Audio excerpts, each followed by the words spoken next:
Don't forget, you can reach the latest episode of Potomac Watch anytime. Just ask your smart speaker, play the Opinion Potomac Watch podcast.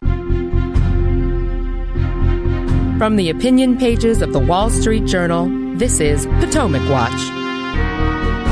Welcome back. Let's turn to a piece of news this week from the United States Senate. On Tuesday, New Jersey Senator Bob Menendez announced in a letter to New Jersey's governor that he will resign his office effective August 2024 after his conviction last week on corruption charges. He said, "I fully intend to appeal the jury's verdict all the way and including to the Supreme Court.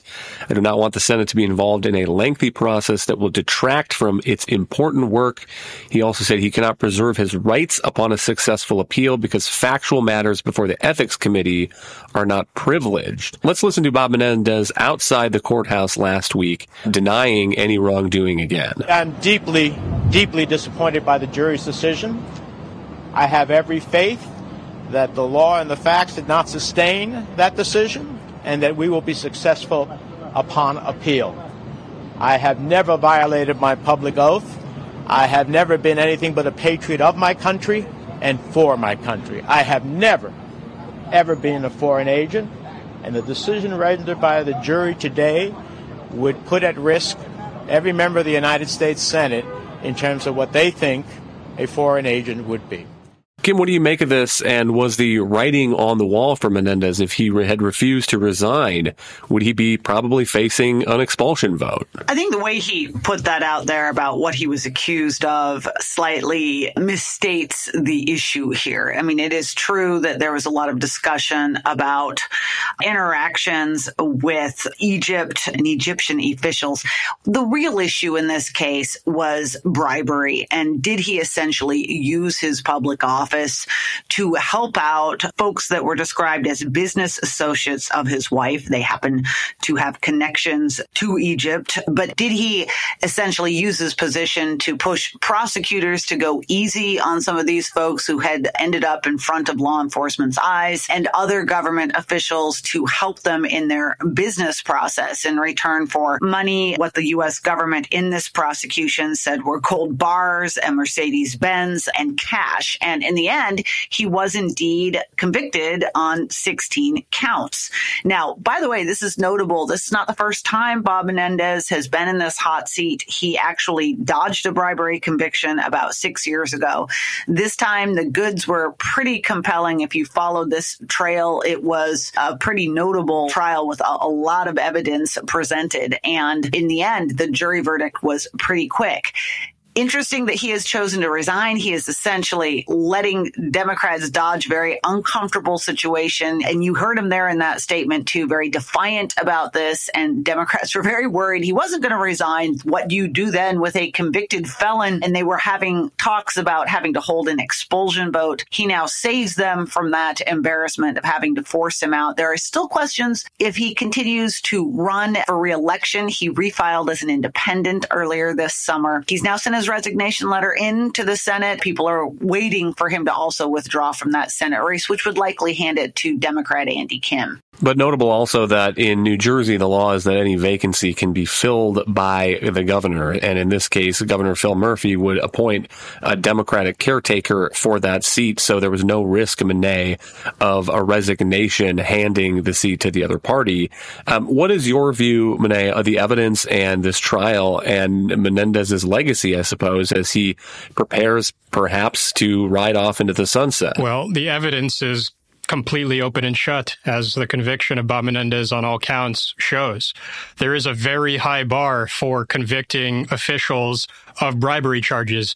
You have to show not only that they used their influence and their prominence to help reward someone who offered them something in exchange, but you have to actually show that they used an official act of their office, that they did something that is invested in them by their constitutional powers to aid the person who is offering them the bribe. bribe. And that's exactly what prosecutors were able to show in this case. In particular, one of the worst of many bribery scandals he was convicted of was one in which an Egyptian businessman named Wael Hana asked to be the exclusive provider of halal meats imported from the United States into Egypt.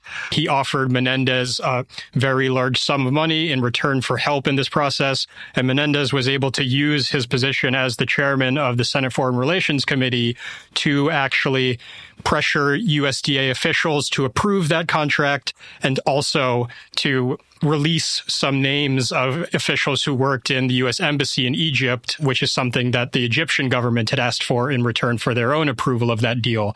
And so it was extremely well documented in text messages and communications between Menendez and this official that he was guilty of that crime. And so there was no chance he was going to be able to get off like he did in 2017. And subsequently, he's going to have to resign the Senate seat because the evidence is so clear.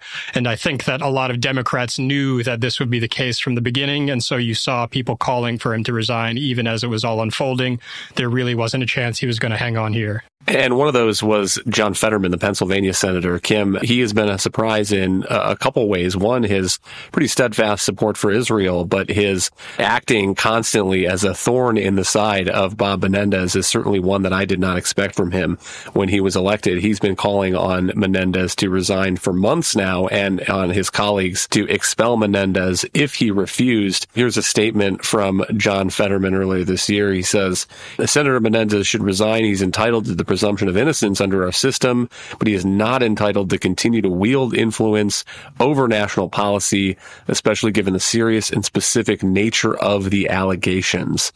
So a win and a bit of vindication, I suppose, for John Fetterman in the conviction of Bob Menendez last week. I'd wager even some Pennsylvania Republicans have been pleasantly surprised by some of Fetterman's positions. He still describes himself as a progressive. Many of his views are still progressive, but he has shown very much a common sense streak since he got there. He's also notably, interestingly, was not one of the Democrats who was calling on Joe Biden to withdraw from the race and has expressed his unhappiness with the way he was essentially pushed out. I think this all resonates with up the middle Pennsylvanians who would like to see a little bit more civility in politics and just, as I said, common sense attitudes.